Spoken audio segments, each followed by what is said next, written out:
ശിവഗിരിയിലെ police നടപടിയെ ന്യായീകരിച്ച മുൻ മുഖ്യമന്ത്രി എ കെ ആന്റണിയെ പ്രതിരോധത്തിലാക്കി കൂടുതൽ വെളിപ്പെടുത്തലുകൾ. പോലീസിന്റെ നരനായാട്ട് ആസൂത്രിത ഗൂഢാലോചനയുടെ ഭാഗമെന്ന് SNDP യോഗം അസിസ്റ്റന്റ് സെക്രട്ടറി KA ബാഹുലേയൻ പറഞ്ഞു.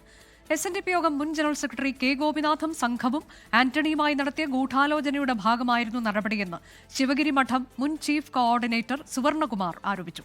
24നോടാണ് ഇരുവരുടെയും പ്രതികരണം.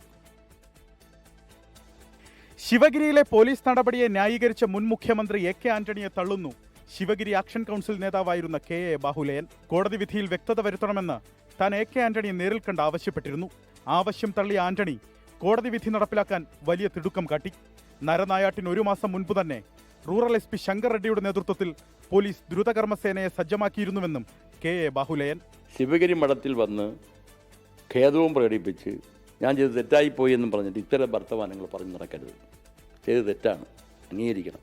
ഒരിക്കൽ അംഗീകരിച്ചത് ഇനി അംഗീകരിക്കണം. അല്ലാതെ ഇലക്ഷൻ വരുമ്പോഴത്തേക്ക് രാഷ്ട്രീയ ലാഭത്തിന് വേണ്ടി എന്തും പറയാൻ ബഹുമാന്യനായ എ കെ ആന്റണി തയ്യാറാവരുത്.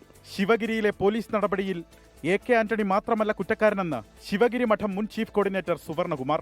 കെ ഗോപിനാഥനും ഡോക്ടർ രാഹുലിനും കൂടെ ചേർന്ന് അദ്ദേഹത്തിനെ സ്വാധീനിച്ചിട്ട് നമ്മുടെ മുഖ്യമന്ത്രി എ കെ ആന്റണിയെ തെറ്റിദ്ധരിപ്പിച്ചിട്ടാണ് അന്ന് ആ പോലീസ് ആക്ഷൻ ഉണ്ടാകുന്നത്. ശിവഗിരി വിഷയത്തിൽ എ കെ ആന്റണിക്കെതിരെ കഴിഞ്ഞ ദിവസം K ഗോപിനാഥും രംഗത്ത് വന്നിരുന്നു.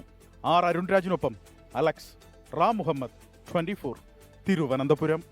ലോകത്തെവിടെയായാലും ഏത് സമയത്തും 24 വാർത്തകളും ഓഗ്മെന്റഡ് റിയാലിറ്റി പാക്കേജുകളും എക്സ്പ്ലെയിനറുകളും വിശദമായി കാണാൻ ഞങ്ങളുടെ YouTube ചാനൽ നിങ്ങൾക്ക് സബ്സ്ക്രൈബ് ചെയ്യാം.